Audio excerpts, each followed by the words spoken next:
கர்த்தருடைய பிள்ளைகளே, இந்த இடத்துல இந்த யவீரனுடைய வாழ்க்கையில இந்த மனுஷன் செய்த ஒரு 3 காரியங்கள் ரொம்ப வித்தியாசமாய் இன்றைக்கு நான் நம்புறேன். இந்த அற்புதத்தை நம்ம பெற்றுக்கொள்றதற்கு எப்படி ஆண்டவர் யவீரனுடைய வீட்டிற்கு போய் அந்த மரித்து போச்சு அப்படின்ற அந்த குழந்தைய உயிரோட கர்த்தர் எழுப்பினாரோ, நான் நம்புறேன்.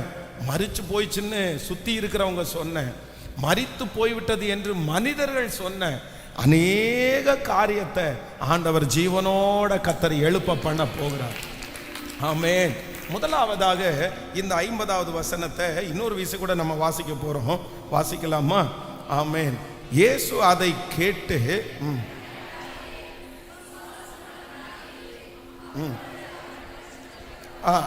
இயேசு அதை கேட்டு பயப்படாதே, விசுவாசம் உள்ளவனாய் இரு, அப்பொழுது அவள் ரட்சிக்கப்படுவாள் என்றார். அடுத்த வசனத்தை கூட வாசிக்கலாம். அவர் வீட்டில் வந்தபோது பேதுருவையும் யாக்கோபையும் யோவானையும் பெண்ணின் தகப்பனையும் தாயையும் தவிர வேறு ஒருவரையும் உள்ளே வரவட்டாமல். நீங்க இப்போ 49வது வசனத்தை கூட வாசிக்கலாம். 49வது வசனத்தை வாசிக்கலாம். அவர் இப்படி பேசி கொண்டிருக்கையில் ஜெப ஆலய தலைவனுடைய வீட்டிலிருந்து ஒருவன் அவரை நோக்கி, உம்முடைய குமாரத்தி மரித்து போனாள், போதகரை வருத்தப்படுத்த வேண்டாம் என்றான். கர்த்தருடைய பிள்ளைகளே, இந்த இடத்துல இந்த யவீரனுடைய வீட்டிலிருந்து ஒருத்தர் என்ன சொல்றாங்க அப்படின்னு சொன்னா, அவர் இப்படி பேசி கொண்டிருக்கையில் ஜெப ஆலய தலைவனுடைய வீட்டிலிருந்து ஒருவன் அவரை நோக்கி, உம்முடைய குமாரத்தி மரித்து போனாள், உம்முடைய குமாரத்தி மரித்து போனால் போதகரை வருத்தப்படுத்த வேண்டாம். அப்போ ஒன்று நினைத்து கொள்ளுங்கள். இப்போ அவருடைய குமாரத்தி உடல்நிலை சரியில்லைன்னு சொல்லி ஆண்டவரை கூப்பிடுறதுக்காக, வீட்டுக்கு கூப்பிடுறதுக்காக, அழைக்கிறதுக்காக இவங்க வந்திருக்கிறாங்க. ஆனா இப்போ இவர் ஆண்டவரை கூட்டிட்டு போகிறதுக்கு இடையில அந்த பெரும்பாடுள்ள ஸ்திரீக்கு ஒரு அற்புதத்தை ஆண்டவர் செய்கிறாரு. கொஞ்சம் காலதாமதமாய் மாறுகிறது, கொஞ்சம் காலதாமதமாக மாறுது. ஆனால் அந்த இடத்துல வேதத்தில் வாசிக்கும் போது வேதம் சொல்லுது, அப்போ அந்த ஜெப ஆலய தலைவனுடைய வீட்டிலிருந்து ஒருத்தர் என்ன சொல்றாரு அப்படின்னு சொன்னா, இல்லை, உம்முடைய குமாரத்தி மரித்து போனால் போதகரை வருத்தப்படுத்த வேண்டாம். உம்முடைய குமாரத்தி மரித்து போனால் போதகரை வருத்தப்படுத்த வேண்டாம். இப்போ நீங்களும் நானுமா இருந்தான்னு பார்த்துங்களேன். நம்ம வீட்டிலேருந்து கிளம்பும் போது ஒரு பிள்ளை உடல்நிலை சரியில்லாமல் இருக்குது. அந்த பிள்ளை எப்படியாவது சுகப்படணும்னு நினைச்சு ஏசப்பாவை கூப்பிடுறதுக்காக வர்றோம். நம்ம ஆண்டவரை கூட்டிட்டு போற வழியில வீட்டிலிருந்து ஒருத்தர் ஐயோ பிள்ளை இறந்து போயிருச்சு, சரி நீங்க வாங்க பாலாம், நம்ம மற்ற காரியத்தை ஒழுங்குபடுத்துவோம் அப்படின்னு கேட்டாங்க அப்படின்னு சொன்னா, நம்ம என்ன பண்ணுவோம் அப்படின்னு சொன்னா, அப்படியா நம்ம திரும்ப என்ன பேச ஆரம்பிப்போம்னா, எப்போ இறந்தாங்க, எப்படி இறந்தா, என்ன ஆச்சு, நான் வரும்போது கொஞ்சம் நல்லா தானே இருந்தா, நான் வரும்போது கொஞ்சம் மூச்சு விட்டுட்டு தானே இருந்தா, அதுக்கிடையில என்ன ஆச்சு, கடைசியா என்ன சொன்னா, இந்த மாதிரி அவங்க சொன்ன அந்த வார்த்தைக்கு, அவிசுவாசமான வார்த்தைக்கு நம்ம நிறைய பேர் என்ன பண்ணுவோம்னா கான்சன்ட்ரேட் பண்ணி நம்ம யோசிச்சு மறு உத்தரவு நிறைய கொடுப்போம். ஆனா வேதம் சொல்லுது, இந்த இடத்துல யவீரனிடத்துல இருக்கிற ஒரு மிகப்பெரிய நல்ல குணம் என்ன சொன்னா, அவ்வளவு ஆபத்தான ஒரு விஷயத்தை அவங்க சொல்றாங்க. தன்னுடைய குமாரத்தை மரித்து போனாள் என்கிற வார்த்தையை சொல்லிட்டாங்க. ஆனா இந்த யவீர் என்ன பண்ணல அப்படின்னு சொன்னா, அவங்க பேசின அந்த அவிசுவாசமான அந்த வார்த்தைக்கு ஒரு ரெஸ்பான்ஸ் கூட கொடுக்கவே இல்லை. ஆண்டவருடைய பிள்ளைகளே, நம்ம ஆண்டவரிடத்தில் அற்புதத்தை பெற்றுக்கொள்ள வேண்டுமானால் நீங்க சில நேரத்தில் என்ன பண்ணணும்னா, நம்மளை சுற்றி இருக்கிறவர்கள் நிறைய பேர் நிறைய அவிசுவாசமான வார்த்தைகளை சொல்லுவாங்க, நிறைய பேசுவாங்க. இந்த காரியத்திற்காக இப்படி நீ ஜெபம் பண்ணாத, இந்த காரியம் எப்படி நடக்கும் நீ நினைக்கிற, இன்னும் நீ நம்பிட்டு இருக்கிறியா, எத்தனையோ வார்த்தைகளை உங்களுக்கு நேராக அவிசுவாசமா பேசும்போது இதுவரைக்கும் இந்த ஜெபத்திற்கு வர்றதுக்கு முன்னாடி வரைக்கும் நீங்க அதை காது கொடுத்து கேட்டு அதுக்கு நீங்க பதில் சொல்லி இருக்கலாம், உங்க மனசுல இருந்து நீங்க பதில் சொல்லி இருக்கலாம். ஆனா இன்றைக்கு நீங்க ஒரு தீர்மானம் எடுக்கணும். என்ன தீர்மானம் எடுக்கணும் அப்படின்னு சொன்னா, உங்களுடைய விசுவாச அளவை குறைப்பதற்கு பிசாசு என்ன அவிசுவாசமான வார்த்தைகளை உங்களுக்கு நேராக பேசினாலும் நீங்க ஒரு வார்த்தையை சொல்லணும், நான் இனி என்ன பண்ண மாட்டேன்னா அந்த வார்த்தைக்கு செவி கொடுக்க மாட்டேன், அந்த வார்த்தைக்கு செவி கொடுக்க மாட்டேன். சத்துரு சொல்லுகிற வார்த்தைக்கு நீங்கள் செவி கொடுப்பீர்களே ஆனால் நீங்க காது கொடுத்து கேட்க ஆரம்பிப்பீர்களே ஆனால் அவன் அந்த சத்துரு இன்னும் நிறைய பேசுவாங்க, இன்னும் நிறைய அவிசுவாசத்தை நமக்குள்ள விதைப்பாங்க. அப்போ ஆண்டவருடைய பிள்ளைகள் சில நேரத்தில் என்ன பண்ணணும்னா, யாராவது ஏதாவது சொல்லும் போது அவிசுவாசமா சொல்லுகிற வார்த்தையை நீங்க காது கொடுத்து கேட்கவே கூடாது. இந்த யவீரு அவ்வளவு வார்த்தையை பேசினதுக்கு அப்புறமும் அவர்களுடைய வார்த்தையை அசட்டை பண்ணினான். அவன் மறுமொழி எந்த வார்த்தையுமே அவங்களுக்கு சொல்லவே இல்லை. நம்ம இன்றைக்கு ஒரு தீர்மானத்தோட போனோம், ஆண்டவரே யார் என்னிடத்திலே அவிசுவாசமாய் பேசினாலும், என்னுடைய விசுவாசத்தை கெடுக்கிறது போல பேசினாலும் நான் என்ன பண்ண மாட்டேன்னா மறுமொழி அவர்களுக்கு தரப்போவது இல்லை. ஆமென். நான் அமைதியா இருக்க போறேன், நான் சும்மா இருக்க போறேன். நான் விசுவாசிக்கிற தேவன் இன்னார் என்று நான் அறிந்திருக்கிறேன். நான் விசுவாசிக்கிற தேவன் இன்னார் என்று நான் அறிந்திருக்கிறேன். கைகளை மேல உயர்த்தி சத்தமா பாட்ட சொல்லுங்க, நான் விசுவாசிக்கிறவர். ஆமென். நான் விசுவாசிக்கிறவர் இன்னார் என்று நான் அறிவேன். ஆண்டவர் எப்பவுமே பாருங்க, இந்த யவீருவை அவன் ஆண்டவருடைய சமூகத்துல நம்பி வந்ததுனால கர்த்தர் அவனுடைய விசுவாசத்தை வளர்க்கிறதுலயே கர்த்தர் குறியா இருக்கிறார். நம்மளை எப்பவுமே நம்முடைய ஃபெய்த்தை வளர்க்கிறதுல ஆண்டவர் ரொம்ப முன்னாடி நிற்பார். ஏன்னா நம்முடைய ஆண்டவர் விசுவாசத்தை துவங்குறவரும் முடிக்கிறவருமான தேவனுமாய் இருக்கிறார். அவர் விசுவாசத்தை துவங்குறவர். இந்த முதல்ல கேட்க வரும்போது நான் வர்றேன் அப்படின்னு சொன்னாரு. இடையில இவ்வளோ பெரிய மிராக்கல், இவ்வளோ பெரிய அற்புதம் நான் நம்புறேன் யாருக்காக நடந்திருக்கு அப்படின்னு சொன்னா வேற யாருக்காகவும் நடக்கல. இந்த யவீரு என்கிற இந்த ஒரு மனுஷனுக்காக தான் கர்த்தர் பெரும்பாடுள்ள ஸ்திரீக்கு அந்த இடத்திலே கர்த்தர் விடுதலை கொடுத்தார். கர்த்தருடைய பிள்ளைகளே, மேகம் போன்ற இத்தனை திரளான சாட்சிகள் நம்மை சுற்றி நெருங்கி நிற்க பாரமான யாவற்றையும் உதறி தள்ளிவிட்டு விசுவாசத்தை துவக்கிறவரும் முடிக்கிறவருமாயிருக்கிற அவரை நோக்கி நமக்கு நியமித்திருக்கிற ஓட்டத்திலே நாம் பொறுமையாய் ஓட கடவோம். நம்முடைய வீட்டுக்கு பக்கத்துல நடந்த அற்புதம் நம்முடைய விசுவாசத்தை பெருக பண்ணும்படியாக, நம்முடைய திருச்சபையிலே வாசிக்கப்பட்ட சாட்சி நம்முடைய விசுவாசத்தை பெருக பண்ணும்படியாக, நமக்கு முன்பாக கர்த்தர் நிறைய சாட்சிகளை எழுப்பினது நம்முடைய விசுவாசத்தை எழுப்பும்படியாக, நம்முடைய விசுவாசத்தை தட்டி எழுப்பும்படியாகத்தான் கர்த்தர் நிறைய சாட்சிகளை கர்த்தர் எழுப்பி இருக்கிறார். ஆனால் நம்முடைய விசுவாசத்தை குலைக்க நினைக்கிற அந்த சத்துருடைய வார்த்தைக்கு நான் எந்த மறுமொழியும் நான் கொடுப்பதே இல்லை. ஹல்லேலூயா.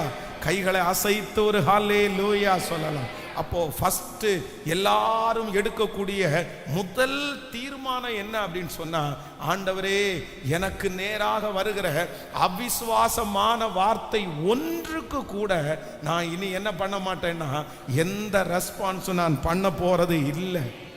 உங்க கடன் கட்டி முடிக்க முடியுமா அப்படின்னு யாராவது கேள்வி கேட்டாங்கன்னா நீங்க எந்த ரெஸ்பான்ஸும் நீங்க பண்ண வேண்டியது இல்லை. இந்த காரியம் நடக்குமா அப்படின்னு யாரும் கேட்கும்போது நான் நம்புறேன் நீங்க எந்த பதிலும் சொல்ல வேண்டியது இல்லை. இந்த யவீரு இந்த இடத்துல தனக்கு விரோதமாய் ஆபத்தான செய்தி கொண்டு வரும்போது கூட இந்த மனுஷனுடைய வாயிலிருந்து ஒரு வார்த்தையை கூட, ஆனா நிறைய பேர் என்ன பண்ணுவாங்கன்னா வாயை கிளறதான் நினைப்பாங்க. வாயை கலர நினைப்பாங்க, ஏதாவது அவிசுவாசமா நம்ம பேசணும்னு நம்ம நினைப்பாங்க. ஆனா அவிசுவாசமாய் நம்முடைய வாயிலிருந்து பேசுகிறதை ஆண்டவர் ஒரு நாளும் கர்த்தர் விரும்ப மாட்டார். பாருங்க, சகரியாவை ஆண்டவர் கர்த்தர் பேசுறாரு. தேவனுடைய ஆலயத்திற்குள்ளே போகிறான். ஆண்டவர் சொல்லுகிறாரு, உன்னுடைய ஜெபத்தை கேட்ட, நான் ஒரு குழந்தையை உனக்கு தரப்போறேன் அப்படின்னு சொன்ன உடனே அந்த இடத்துல அந்த சகரியா அவிசுவாசிச்சதுனால வேதம் சொல்லுது, அந்த குழந்தை பிறக்கிற வரைக்கும் நீ என்ன பண்ண மாட்ட, நீ பேச மாட்ட, நீ ஊமையனா இருப்பாய் என்று சொல்லுகிறார். அப்போ ஆண்டவர் ஒரு வார்த்தையை நம்மிடத்துல பேசும்போது ஆண்டவருடைய பிள்ளை ஆமேன் என்கிற வார்த்தையை தவிர வேற ஒன்னையுமே நீங்க சொல்லவே கூடாது. ஏன் அப்படின்னா, கண்டு விசுவாசிக்கிறவனை விட காணாமல் விசுவாசிக்கிறவன் பாக்கியவான். நான் ஆராதிக்கிற தேவன் அவர் இல்லாதவைகளை இருக்கிறது போல் அழைக்கிற தேவன், இல்லாதவைகளை இருக்கிறது போல் அழைக்கிற தேவன். நாம் ஆராதிக்கிற தேவனாலே ஒன்றை வைத்து ஒன்றை உருவாக்கவும் முடியும், ஒன்றும் இல்லாமையிலிருந்து ஒன்றை உருவாக்கவும் முடியும். அதனால கர்த்தர் இந்த 15ஆம் தேதி யாரோ ஒருத்தரிடத்துல கர்த்தர் தெளிவாய் பேசி கொண்டிருக்கிறார்.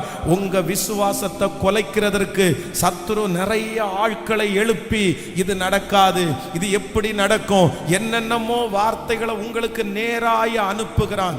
இதற்காகவே சிலரை பிசாசு ஏவி விடுகிறான். ஆனா கர்த்தர் வாக்கு கொடுக்கிறார், நீ அந்த வார்த்தையை ரெஸ்பான்ஸ் பண்ணாத, நீங்க அந்த வார்த்தைக்கு எந்த பதிலும் சொல்ல வேண்டியது இல்லை, நீங்க அந்த வார்த்தையை உங்க மனசுக்குள்ள கொண்டு போக வேண்டியது இல்லை. கர்த்தர் ஒரு வார்த்தையை சொல்லுவார், ஆனால் அது ஆம் என்றும் ஆமேன் என்றும் அது அப்படியே நிறைவேறும். நம்புறவங்க முழு பலத்தோடு, முழு பலத்தோடு ஹalleluya hallelujah hallelujah hallelujah. Thank you Jesus, thank you Jesus. ஆமென். ஒரு துக்க வீட்டிலிருந்து, ஒரு மரண வீட்டிலிருந்து வந்த வார்த்தை, ஒரு பயப்படுத்துகிற ஒரு வார்த்தை. ஆனா இந்த வார்த்தையை ஒரு தேவனுடைய பிள்ளை என்ன பண்றாங்கன்னா அப்படியே இக்னோர் பண்றாங்க. நிறைய வார்த்தைகளை ஆண்டவருடைய பிள்ளை என்ன பண்ணணும்னா அதை நமக்குள்ள ஒருபோதும் கொண்டு போகவே கூடாது. வேதம் சொல்லுகிறது, சொல்லப்படும் எல்லா வார்த்தைகளையும் நீ கவனித்தாயானால் உன் வேலைக்காரன் உன்னை நிந்திக்கிறதை நீ கேள்விப்பட வேண்டியதாயிருக்கும். சொல்லப்படுகிற எல்லா வார்த்தைகளையும் நீ கவனித்தாயானால் உன் வேலைக்காரன் உன்னை நிந்திக்கிறதை கேள்விப்பட வேண்டியதா இருக்கும். அதனால ரொம்ப கவனமா இருக்கணும். எதுல கவனமா இருக்கணும்னு சொன்னா, ஆண்டவரே எனக்கு ஒரு கிருபை, நான் எனக்கு நேராய் பேசப்படுகிற எல்லா வார்த்தைகளையும் நான் இக்னோர் பண்றதற்கு எனக்கு ஒரு பெரிய கிருபையை.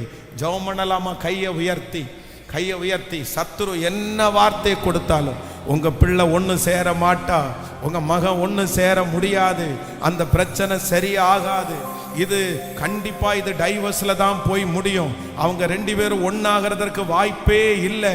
இப்படிப்பட்ட எத்தனை வார்த்தைகளை உங்களுக்கு சொன்னாலும் நீங்க சொல்லுங்க, அப்பா சமூகத்துல ஹalleluya ஆமென், அந்த வார்த்தைகளை நான் ஏற்றுக்கொள்ள போவது இல்லை, ஏற்றுக்கொள்ள போவது இல்லை. ஆமென். மனிதர்கள் சொன்ன அந்த வார்த்தையை நான் ஏற்றுக்கொள்ள போவது இல்லை. இயேசு சொன்ன வார்த்தைக்கு நான் இடம் கொடுக்க போகிறேன். கர்த்தர் சொன்ன வார்த்தைக்கு இடம் கொடுக்க போகிறேன். அவர் சொன்னதை செய்து முடிக்கிற கர்த்தர். ஹalleluya. அவர் சொன்னதை செய்யும் அளவும் என்னை கைவிடுவதே இல்லை. ஹalleluya ஹalleluya. இந்த வார்த்தையை கேட்டுட்டு இந்த பாட்டை இன்னொரு கூட பாட போறோம். கவனிங்க, இந்த உலகத்துல எத்தனையோ பேர் நம்மை சுற்றி இருக்கிறவர்கள் இந்த அவிசுவாசமான வார்த்தைக்கு கீழ்ப்படிஞ்சாங்க. அவிசுவாசமான வார்த்தைக்கு அவங்களுடைய செவிகளை கொடுத்தாங்க. அதனாலதான் நிறைய பேர் இன்னைக்கு தோற்று போய் இருக்கிறாங்க. நிறைய பேர் பாருங்க, இந்த மாதிரி சொல்லுகிற வார்த்தையை, பலர் சொல்லுகிற வார்த்தையை ஏற்றுக்கொண்டார்கள். ஆமா ஆமா, நீ சொன்னபடிதான், என் புள்ள மரிச்சு போச்சது உண்மைதான், என் புள்ள இறந்து போயிருச்சு, இதுக்கு மேல ஒன்றும் பண்ண முடியாது, நீயே சொல்லிட்டல்ல, நீங்களே சொன்னதுக்கு அப்புறம் என்ன இருக்குது, அந்த மாதிரி நிறைய பேர் ஏற்றுக்கொண்டார்கள். ஆனா உண்மையான ஒரு தேவனுடைய பிள்ளை அவிசுவாசமான வார்த்தைகள் யார் பேசினாலும் நீங்க என்ன பண்ணிடக்கூடாது அப்படின்னு சொன்னா அதை ஏற்றுக்கொள்ளவே கூடாது. இது சரியாகாதுன்னு அவங்க சொல்ற வார்த்தை உங்க காதுக்குள்ள போகவே கூடாது. ஆண்டவர் உங்களை பார்த்து என்ன சொல்லியிருக்கிறார்னா, கர்த்தரால் ஆகாத காரியம் உண்டோன்னு தான் கர்த்தர் சொல்லி இருக்கிறார். இந்த காரியம் நடக்காதுன்னு அவர்கள் சொல்லி இருக்கிறார்கள். ஆனா கர்த்தர் சொல்லி இருக்கிறார், காற்றை பார்க்க மாட்டேன், மழையை பார்க்க மாட்டேன், வாய்க்கால்கள் நிரப்பப்படும் என்று தான் கர்த்தர் சொல்லி இருக்கிறார். அதனால இன்னைக்கு நம்ம ரொம்ப தெளிவான ஒரு முடிவு எடுக்கணும். இந்த 100 days ஜெபம் பண்ணாலும் உங்களுடைய ஜெபம் எதுல ஒர்க் ஆகும்னா, ஃபெய்த்ல தான் ஒர்க் ஆகும். அந்த விசுவாசத்துல தான் நமக்கு பலன் கொடுக்கும். விசுவாசம் இல்லாத ஜெபம் ஆண்டவருடைய சமூகத்துல போய் சேராது. விசுவாசம் இல்லாமல் ஆண்டவர் அற்புதம் செய்வது கூடாத காரியம். ஆண்டவருக்கு அற்புதம் செய்யணும்னா ஒரு திறமை வேண்டியதில்லை. ஆண்டவருக்கு அற்புதம் செய்வதற்கு நமக்கு வேற எதையுமே கர்த்தர் எதிர்பார்க்கல. ஆனால் வேதம் சொல்லுகிறது, விசுவாசம் மட்டும் நமக்குள்ளே இருக்குமானால் இந்த சமுத்திரத்திலே தள்ளுண்டு போ என்று சொன்னால் கூட அதற்கு கர்த்தர் அற்புதம் செய்கிறதற்கு வல்லவன். அதனால நிறைய ஆண்டவருடைய பிள்ளைகள், விசுவாச வீரர்கள் நிறைய பேர் இந்த மாதிரி யவீருக்கு சொல்றது மாதிரி வார்த்தையை சொன்ன உடனே அதை ஏற்றுக்கொண்டாங்க. அப்படியா, அப்ப எனக்கு இவ்வளவுதானா, நான் இனி எழும்ப முடியாதா அப்படின்னு போய் தற்கொலைக்கு போனவங்க எத்தனையோ பேர், வாழாம போனவங்க எத்தனையோ பேர், ஆண்டவரை விட்டு போனவங்க எத்தனையோ பேர். ஆனா இந்த யவீருவ மாதிரி சில விசுவாச வீரர்களை, வீராங்கனைகளை கர்த்தர் இன்னைக்கு தேடி வந்திருக்கிறார். உங்களை கர்த்தர் தேடி வந்திருக்கிறார். அந்த பிசாசு சொன்ன வார்த்தையை நான் இக்னோர் பண்றேன், அந்த மனிதர்கள் சொன்ன வார்த்தையை நான் ஏத்துக்க மாட்டேன், அதுக்கு எந்த பதிலும் நான் சொல்ல மாட்டேன், அதுக்கு எந்த பதிலும் இல்லை. என்னை முன்குறிச்சவர் என்னை நடத்துவார், எனக்கு விசுவாசத்தை துவங்கினவர் என்னை நடத்துவார். என் விசுவாசத்தை பெருக பண்ணுகிறதற்கு எனக்கு முன்னாடி அற்புதங்களை காமிச்ச தெய்வம் எனக்கு இன்றும் அற்புதம் செய்கிறதற்கு வல்லவர். பாருங்க, தாவீது கோலியாத்திற்கு முன்பாக போய் நிற்கிறான். கோலியாத்தை ஏற்கனவே 40 நாள் எச்சரித்து இருக்கிறான். 40 நாளா என்ன சொல்றான் அப்படின்னு சொன்னா, யாராவது ஒருத்தர் வாங்க, என் கூட யுத்தம் பண்ணுங்க, என்ன ஒருத்தனை நீங்க ஜெயிச்சீங்கன்னா நான் அத்தனை பேரும் உங்களுக்கு பின்னாடி வந்துடுறோன்னு கத்திட்டே இருக்கிறான். அப்போ நான் நம்புறேன், அவ்வளவு இஸ்ரவேலிய படைகள் இருக்கும் போது ஒருத்தர் கூட முன்னாடி போயிருக்க மாட்டாங்களா? ஒருத்தர் கூட அந்த உணர்வு வந்திருக்காதா? நான் நம்புறேன், யாராவது ஒருத்தர் முன்னாடி கொஞ்சம் போலாம், சரி பார்த்துக்கலாம், இவன் என்ன பெரிய ஆளா, நம்ம போலாம் அப்படின்னு சொல்லி கர்த்தர் நம்மோட இருக்கிறார் விசுவாசத்தோட காலடி எடுத்து வச்சா அங்க இருக்கிற 2 பேர் என்ன சொல்லியிருப்பாங்க, டேய் உனக்கு எதுக்குடா இந்த வேலை, தேவையில்லாத வேலை, நீ போய் என்ன ஜெயிச்சிருவியா, உன்னால ஜெயிக்க முடியுமா, உன்னால ஜெயிக்க முடியாது, நீ கொஞ்சம் அமைதியா இரு, பாரு அவன் எத்தச்சோட ஆளா இருக்கான், கிட்டத்தட்ட 9 அடி இருக்காண்டா அப்படின்னு சொன்ன உடனே இந்த மாதிரியே ஒருத்தருக்கு ஒருத்தர் பேசி பேசி பேசியே நிறைய பேர் பின்னாடி இருக்கிறாங்க.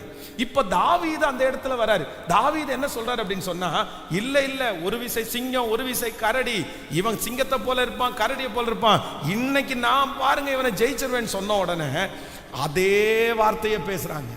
நீயோ இளைஞன், அவனோ தன் சிறு வயது முதலே யுத்த வீரன், அவனை ஜெயிக்கிறதுக்கு ஒன்னால முடியாது. நான் சொல்றேன், என்ன ரெஸ்பான்ஸ் கொடுத்தான் தாவீது? அவர் என்ன ரெஸ்பான்ஸ் கொடுத்தாரு? என்ன சொல்ற? ஒண்ணுமே சொல்லல. அவனுடைய சொந்த சகோதரர்கள் சொல்றாங்க, உன்னுடைய துணிகரம் எவ்வளவு பெரிய, இருதயத்துல எவ்வளவு பெரிய அகங்காரம் உனக்கு, நீ என்ன பெரிய ஆள் நினைக்கிறியா, நீ அந்த கொஞ்ச ஆடுகளை நீ மேய்ச்சிட்டு இருக்கிறவன், உனக்கு சும்மா தேவையில்லாம பேசிட்டு இருக்காத அப்படின்னு சொல்றாங்க. ஆனா வேதம் சொல்லுது, தாவீதுனுடைய காதுக்குள்ள நெகட்டிவா பேசுகிற, அவிசுவாசமா பேசுகிற எந்த வார்த்தையும் உள்ள போகிறதற்கு தாவீது இடம் கொடுக்கவே இல்லை. அவனுடைய காதுகளுக்குள்ளே ஒரே ஒரு வார்த்தை மட்டும்தான் உள்ள இருந்துச்சு, நான் இஸ்ரவேலின் இராணுவங்களின் தேவனுடைய நாமத்தினால, இஸ்ரவேலின் தேவனுடைய நாமத்தை, இராணுவங்களின் அந்த தேவனுடைய நாமத்துல இன்றைக்கு நான் போறேன், கர்த்தர் அவனை என் கையிலே ஒப்பு கொடுப்பார். ஹல்லேலூயா. நம்ம எல்லாரும் இன்னைக்கு சொல்ல போறோம், நீங்க நிக்கிறது கர்த்தர் பலத்துல, நீங்க நிக்கிறது கர்த்தர் வார்த்தையில, நீங்க நிக்கிறது ஆண்டவர் உங்களுக்கு கொடுத்துக்கிற வாக்கு தத்தத்துல, நீங்க ஆரம்பிச்சது ஆண்டவருடைய வாக்கு தத்தத்துல. உங்க கண்ணுக்கு முன்னாடி நிறைய அற்புதத்தை ஆண்டவர் காமிச்சிட்டாரு, நிறைய மனுஷங்களை ஆண்டவர் காமிச்சிட்டாரு. இது வரைக்கும் உங்களுக்குள்ள இருக்கிற அந்த கொஞ்சம் ஃபெய்த் கூட அது யாரால் உண்டானதான்னா கர்த்தரே உங்களுக்குள்ள உண்டு பண்ணினார். கர்த்தர் நிறைய பேரை கர்த்தர் காமிச்சார். இந்த விசுவாசத்தை ஆரம்பிக்க பண்ணினவர் கர்த்தர். இந்த வாழ்க்கையில உங்களை நடத்தினவர் கர்த்தர். நிறைய பேருக்கு இல்லாத ஃபெய்த்த கர்த்தர் உங்களுக்கு தந்தார். இப்பொழுது கொஞ்ச காலமாய் யாரோ பேசுகிற வார்த்தையை கேட்டு உங்க விசுவாசத்தை விட்டு பின்னாடி போயிருப்பீங்கன்னா, இது நடக்காதோன்னு பின்னாடி போயிருப்பீங்கன்னா, என் பிள்ளைங்க ஒண்ணு சேர வாய்ப்பில்லையோன்னு பின்னாடி போயிருப்பீங்கன்னா, ஆண்டவர் இன்னைக்கும் மறுபடியும் உங்க கரத்தை பிடிச்சு சொல்றாரு, அந்த வார்த்தையை கேட்காத, அந்த வார்த்தைக்கு ஜீவன் கொடுக்காத, அந்த வார்த்தையை நம்ப வேண்டாம். அந்த வார்த்தையில எதுவும் இல்லை. ஆனால் கர்த்தர் சொன்ன வார்த்தை ஒரு நாளும் நிறைவேறாது. இப்போ கைகளை மேல உயர்த்தி எல்லாரும் சத்தமா ஜெபம் பண்ணுங்க. உங்க இருதயத்துக்குள்ள இருக்கிற அந்த வார்த்தையை வெளியே எடுத்து போடுங்க.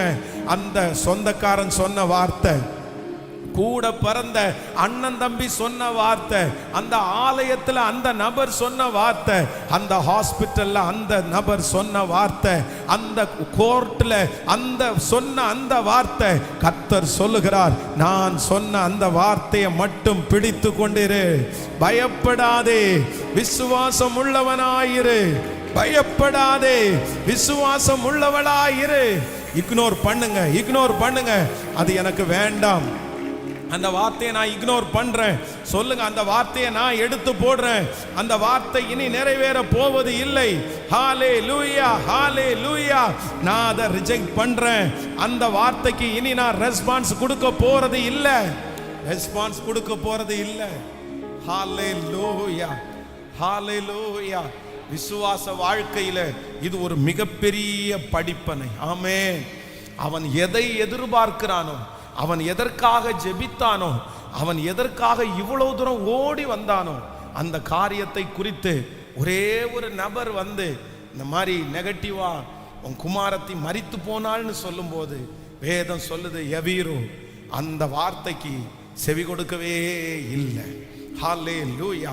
நம்பர் 2, இரண்டாவதாக ஒரு தேவனுடைய பிள்ளை இந்த விசுவாச வாழ்க்கையில பயப்படாதே, நீ விசுவாசம் உள்ளவளாயிரு, விசுவாசம் உள்ளவனாயிரு, அந்த காரியம் நடக்கும் என்று ஆண்டவர் சொல்லுகிறார். அந்த காரியம் நடப்பதற்கு நம்ம செய்ய வேண்டிய இன்னொரு காரியத்தை கூட வாசிக்கலாம். அதே 50வது அந்த வசனத்தை மறுபடியும் ஒரு விஷயம் வாசிக்க போகிறோம். 50வது வசனத்தை மறுபடியும் வாசிக்கலாம். இயேசு அதை கேட்டு, பயப்படாதே, விசுவாசம் உள்ளவனாய் இரு, அப்பொழுது அவள் ரட்சிக்கப்படுவாள் என்றார். அடுத்த வசனத்தையும் வாசிக்கலாம். ஆமென். அவர் வீட்டில் வந்தபோது பேதுருவையும் யாக்கோபையும் யோவானையும் பெண்ணின் தகப்பனையும் தாயையும் தவிர வேறு ஒருவரையும் உள்ளே வரவிடாமல். கவனிங்க ஆண்டவருடைய பிள்ளைகளே, இந்த இடத்திலே இரண்டாவதாக ஆண்டவர் இந்த எவீருக்கு என்ன ஒரு கிருபையை கர்த்தர் கொடுக்கிறாருன்னா, முதலாவதாக அந்த வார்த்தையை நீ ஏத்துக்காத, அந்த வார்த்தையை உன் காதுகளுக்குள்ள நீ கொண்டு போகாத, அந்த வார்த்தைக்கு நீ ஜீவன் கொடுக்காத, அந்த வார்த்தையை நீ நம்பாத அப்படின்னு ஆண்டவர் சொல்றாரு. அதான் விசுவாசம் உள்ளவனா இரு. நம்பர் 2, இரண்டாவது ஆண்டவர் என்ன சொல்றாருன்னா, நீ இப்போ ஒரு விசுவாசத்தை நீ துவங்கி இருக்கல்ல, அந்த விசுவாசத்திலே நீ தொடர்ந்து நில் அப்படின்னு ஆண்டவர் வாக்கு கொடுக்கிறார். இன்றைக்கு இந்த சத்தத்தை கேட்கிற யாரோ ஒருத்தரை பார்த்து ஆண்டவர் நேருக்கு நேர் வாக்கு கொடுக்கிறார். என்ன சொல்றார் அப்படின்னு சொன்னா, உன் விசுவாசத்தை தொடர்ந்து ஓடு, உன் விசுவாசத்திலே நீ தொடர்ந்து நில். உன்னுடைய விசுவாசத்தை நிறுத்துறதற்கு, உங்களுடைய விசுவாசத்தை இதோட குறைத்து போடுவதற்கு, இதுக்கு மேல நீங்க நம்பவே கூடாதுன்ற அளவிற்கு ஒரு செய்தி உங்களை தேடி வருது, ஒரு சூழ்நிலை உங்களை தேடி வருது, ஒரு பிரச்சனை உங்களை தேடி வருது, ஒரு போராட்டத்தை சத்துருவும் அனுமதிக்கிறான். ஆனா ஆண்டவர் வாக்கு கொடுக்கிறார், இந்த காரியம் நிறைவேறுகிற வரைக்கும், இந்த காரியத்தை நான் செய்து முடிக்கிற வரைக்கும், உன் தலையை நிமிர பண்ணுகிற வரைக்கும் இந்த விசுவாசத்திலே தொடர்ந்து நில் என்று கர்த்தர் வாக்கு கொடுக்கிறார். அவர் எருசலேமை ஸ்திரப்படுத்துகிற வரைக்கும், அதை புகழ்ச்சியாக்குற வரைக்கும். ஹalleluya, ஆமென். நீங்க இரண்டாவதாக ஒரு தீர்மானம் எடுக்கணும். என்ன தீர்மானம் எடுக்கணும்னா, இந்த விசுவாசத்தை பாதி வழியில விட்டுட்டு போக கூடாது, இடையில விட்டுட்டு போக கூடாது, யாரோ சொல்றாங்கன்றதுக்காக விட்டுட்டு போக கூடாது, இல்லைன்னா நடக்கிற சூழ்நிலையை பார்த்துட்டு விட்டுட்டு போயிடக்கூடாது. நீங்க ஒரு தீர்மானம் எடுக்கணும். விசுவாசத்தை துவங்கினவங்க, அவர் என்னை கொன்று போட்டாலும் அவர் மேல் நான் நம்பிக்கையாயிருப்பேன், அவர் மேல் நம்பிக்கையாயிருப்பேன். இந்த காரியத்தை ஆண்டவர் நிச்சயம் செய்வார், நிச்சயம் அந்த காரியம் நடக்கும். ஆனால் பாதி வழியிலே இந்த விசுவாசத்தை விடும்படியாய் சத்துரு பல முயற்சிகளை எடுக்கிறான்.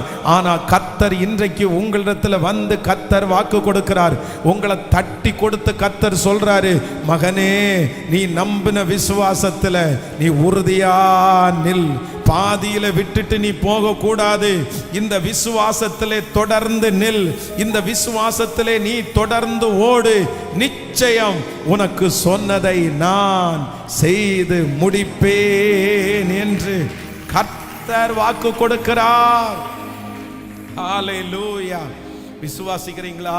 கைகளை உயர்த்தி ஏசப்பாட்ட சொல்லுங்க, அப்பா நான் விசுவாசத்துல கடைசி வரைக்கும் நிற்கிறதற்கு சொல்லுங்க. அப்பா ஸ்தோத்திரம், ஸ்தோத்திரம், ஸ்தோத்திரம், ஸ்தோத்திரம், ஸ்தோத்திரம். ஹல்லேலூயா, ஹல்லேலூயா. இந்த விசுவாசத்துல நான் நிற்பேன்னு நீங்க சொல்லுங்க. உலகத்துல இருக்கிறவங்க சொல்ற வார்த்தையை கேட்கறதுக்கு நிறைய பேர் இருக்கிறாங்க. டாக்டர் சொல்லுகிற அந்த வார்த்தையை கேட்கறதுக்கு நிறைய பேர் இருக்கிறாங்க. உங்களை குறித்து சொல்லப்படுகிற வார்த்தையை கேட்கறதுக்கு நம்புறதுக்கு நிறைய பேர் இருக்கிறாங்க. ஆனா கர்த்தர் சொல்லுகிற அந்த வார்த்தையை நம்புறதற்கு கர்த்தர் சொல்றார், நீ மட்டும்தான் மகளே இருக்கிற, மகனே நீ மட்டும்தான் இருக்கிற. நான் சொல்ற வார்த்தை மற்றவங்களுக்கு புரியாது, உன் குடும்பத்தில் இருக்கிறவங்களுக்கு புரியாது, சொந்தக்காரங்களுக்கு புரியாது. ஆனா கர்த்தர் பேசுகிற வார்த்தை, கர்த்தர் சொல்லுகிறார், உனக்கு புரியும், உங்களுக்கு தெரியும், உங்களுக்கு புரியும். நீங்க ஒருத்தர் கீழ்ப்படிஞ்சா போதும், நீங்க ஒருத்தர் ஆமென் சொன்னா போதும், அந்த காரியத்தை நடத்துகிற தேவன். ஹல்லேலூயா, ஹல்லேலூயா, ஹல்லேலூயா. எடுத்த தீர்மானத்துல நாங்க நிக்கணும் ஆண்டவரே. நாங்க கடைசி வரையிலையும் இந்த விசுவாசத்துல ஓடணும் ஆண்டவரே. இந்த விசுவாசத்துல பாதி வழியில நிற்க கூடாதப்பா. நீங்க பலன் தாருங்க ஆண்டவரே. உங்க பலத்தால நீங்க நிரப்புங்கப்பா, நிரப்புங்கப்பா. ஏசப்பாட்ட ஒரு கிருபையோட கேட்கலாம். இந்த விசுவாசத்தை சுதறடிக்கிறதுக்கு எத்தனையோ முயற்சி நடந்துட்டு இருக்குது. இந்த விசுவாசத்தை விட்டு பாதி வழியில ஓடுறதுக்கு எத்தனையோ முயற்சி நடந்துட்டு இருக்குது. ஹல்லேலூயா, ஹல்லேலூயா. எப்படி ஆகிலும் உங்களை இந்த விசுவாசத்தை விட்டு வழி விலகி போறதுக்கு சத்துரு களைகளை விதைச்சிட்டே இருக்கிறான். ஆனா ஆண்டவர் எவீருவை பார்த்து சொன்னது மாதிரி உங்களை பார்த்து சொல்றாரு, பயப்படாதே, விசுவாசம் உள்ளவனா இரு, பயப்படாதே, விசுவாசம் உள்ளவளா இரு. நீ ஆரம்பிச்ச அந்த விசுவாசத்தை நீ தொடர்ந்து தொடர்ந்து தொடர்ந்து. ஹல்லேலூயா, ஆமென். யாருமே சொல்லாம தான் அந்த விசுவாசம் யவீருக்குள்ள வந்துச்சு. யவீருடைய மகள் உடல்நிலை சரியில்லாமல் மரண அவஸ்தையில இருக்கும்போது அவருக்குள்ளே ஒரு ஃபெய்த் உண்டாயிருச்சு. ஆண்டவர் சொன்ன வார்த்தைகள் எல்லாம் அவருக்கு ஞாபகம் வந்துருச்சு. அத்தனை பேரும் அந்த பிள்ளையினுடைய மரணத்தை எதிர்பார்த்துட்டு இருக்கும்போது அவர் ஒருத்தர், நான் எதுக்கும் போய் ஆண்டவரை நான் பார்த்துட்டு வரேன், ஆண்டவரை கூட்டிட்டு வரேன் அப்படின்னு சொல்லி அவராத்தான் அந்த விசுவாச வார்த்தைக்கு தன்னை உற்சாகப்படுத்தி தன்னை பலப்படுத்திட்டு அவரே முன்னாடி அந்த விசுவாசத்தை எடுத்து வைக்கிறாரு. நான் நம்புறேன், இந்த சத்தத்தை கேட்கிற நிறைய பேர் யவீரு மாதிரி தான் இருக்கிறீங்க. உங்க வீட்டில் எல்லாருமே அந்த காரியத்தினுடைய ஆபத்தை தான் எதிர்பார்த்தாங்க, எல்லாருமே நடக்காதுன்னு தான் சொன்னாங்க, எல்லாருமே எப்ப அதை முடிச்சு போடலாம், எப்ப அடக்கம் பண்ணலாம், எப்ப மேலதாளத்தை வாசிக்கலான்னு தான் அந்த மாதிரி தான் ரெடி பண்ணிட்டு இருந்தாங்க. ஆனா உங்க ஒருத்தருக்குள்ள மட்டும் பற்றி எரிந்த அந்த விசுவாசம் அப்படின்ற தீ அப்படியே உங்களை உந்தி தள்ளி உங்களை ஜெபிக்க வச்சு உபவாசம் இருக்க வச்சு ஆண்டவருடைய வாக்குத்தத்தத்தை விசுவாசிக்க வச்சு இவ்வளவு தூரம் கொண்டு வந்துருச்சு. ஆண்டவருடைய பக்கம் வரைக்கும் உங்களை கொண்டு வந்துருச்சு. ஆண்டவரும் உங்களுக்கு நிறைய வாக்குத்தத்தமான வசனத்தை கர்த்தரும் உங்களுக்கு தந்துட்டாரு. உங்களுடைய விசுவாசத்தை தட்டி எழுப்புறதற்கு நிறைய பேருடைய சாட்சியையும் மேகம் போன்ற திரளான சாட்சியையும் ஆண்டவர் காமிச்சிட்டாரு. ஆனா இப்போ அந்த நீங்க எந்த இடத்திலிருந்து விசுவாசத்தோட எழும்பினீங்களோ அந்த இடத்திலிருந்து ஒரு எதிர்மறையான ஒரு செய்தி, ஒரு நெகட்டிவான ஒரு செய்தி, நடக்காது என்கிற ஒரு செய்தி, முடிஞ்சிருச்சுன்ற ஒரு செய்தி, இனி பிரயோஜனம் இல்லைன்ற ஒரு செய்தி உங்களுக்கு நேராக வந்து மனசு உடைஞ்சு போய் அப்படியே பேக் அடிச்சிடலாமா, பின்னாடி போயிடலாமா, ஜெபம் பண்றதை விட்டுறலாமா, சரி நடக்கலையே அப்படின்னு ஒருவேளை யாரோ ஒருத்தர் இந்த சிச்சுவேஷனுக்குள்ள நீங்க போயிட்டு இருக்கலாம். அது உங்களுடைய கணவனாருக்காக ஜெபிக்கிறதா இருக்கலாம், உங்களுடைய கடனுக்காக இருக்கலாம், உங்களுடைய எதிர்காலத்துக்காக இருக்கலாம், உங்களுடைய விசுவாசத்துல கொஞ்சம் பின்தங்கிய ஒரு நிலைமை இருக்கலாம், விசுவாசத்துல நீங்க சோர்ந்து போயிருக்கலாம். ஆனா நான் நம்புறேன், இந்த ஜெபத்தை கர்த்தர் துவங்கினதற்கு காரணம் என்ன தெரியுமா? இந்த ஜெபத்தை கர்த்தர் ஆரம்பிச்சதுக்கு காரணம் இல்ல உன் விசுவாசத்துல நீ தொடர்ந்து ஓடணும், உங்க ஃபெய்த்ல நீங்க தொடர்ந்து ஓடணும்.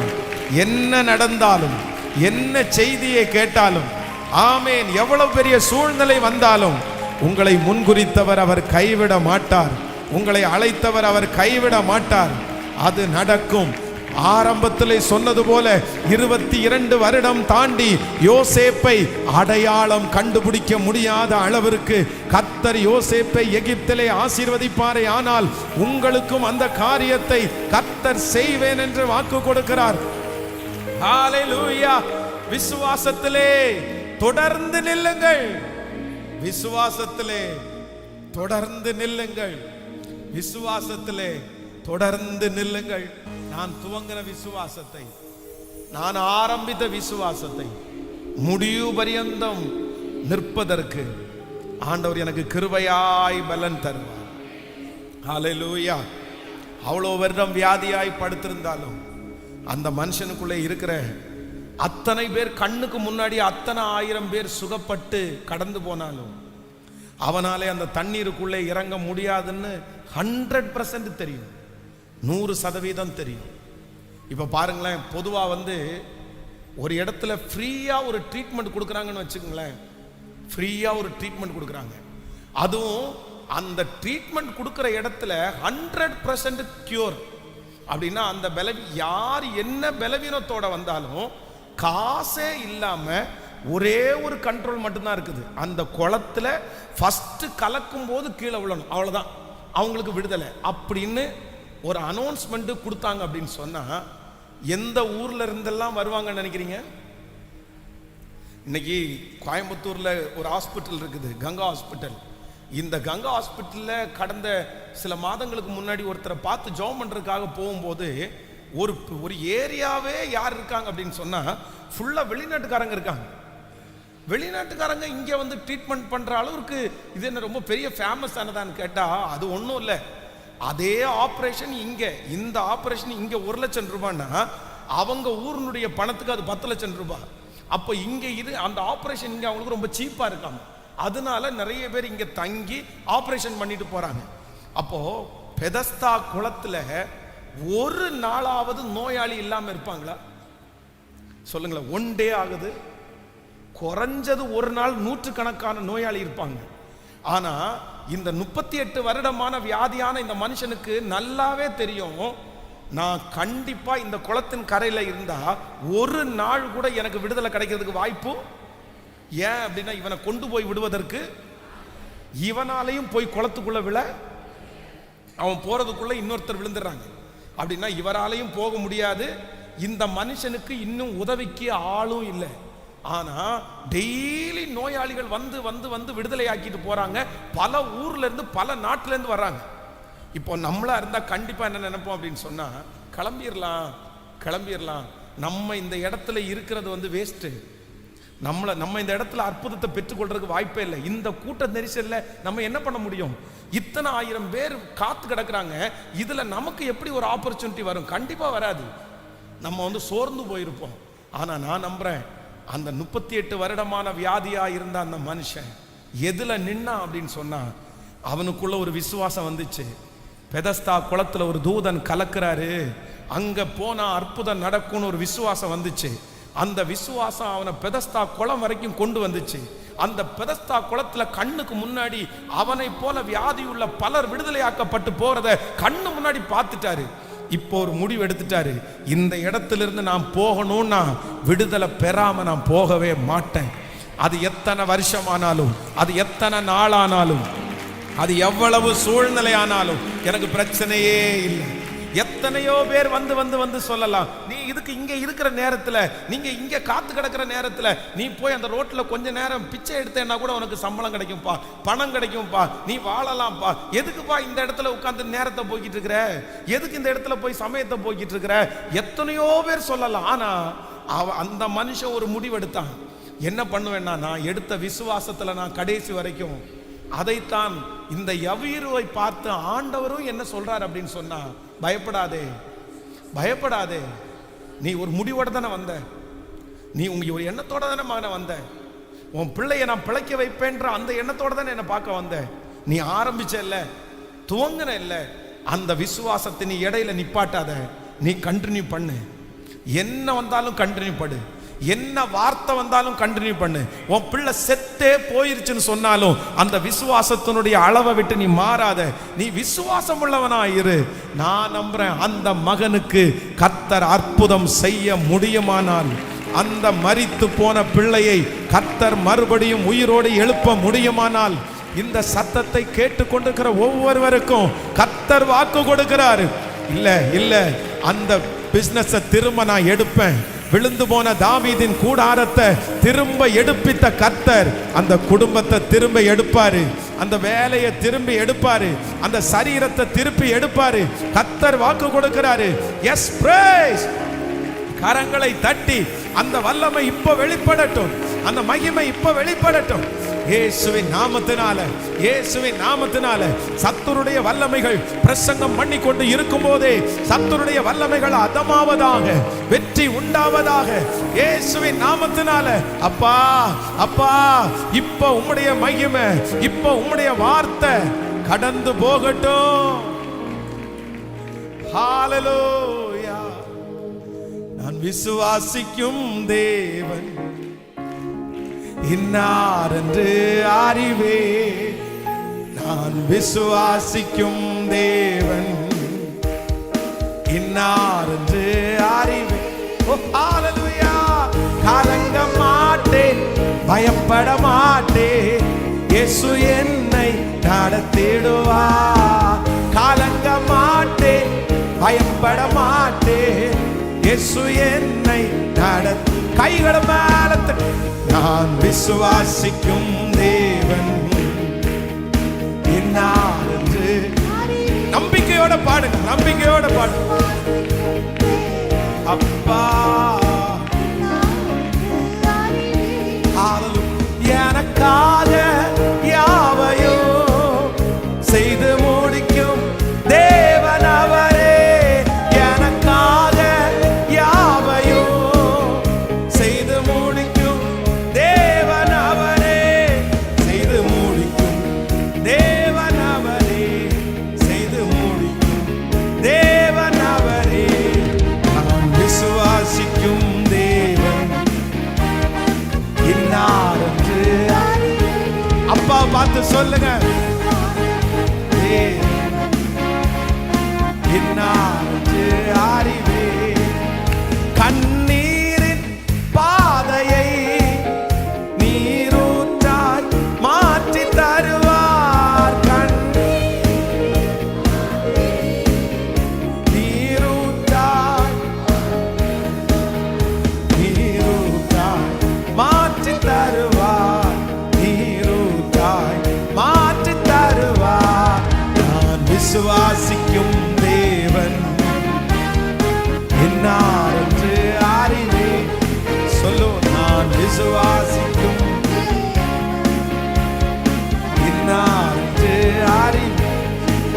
கலங்க மாட்டேன், பயப்பட மாட்டேன், இயேசு என்னை நடத்திடுவார்.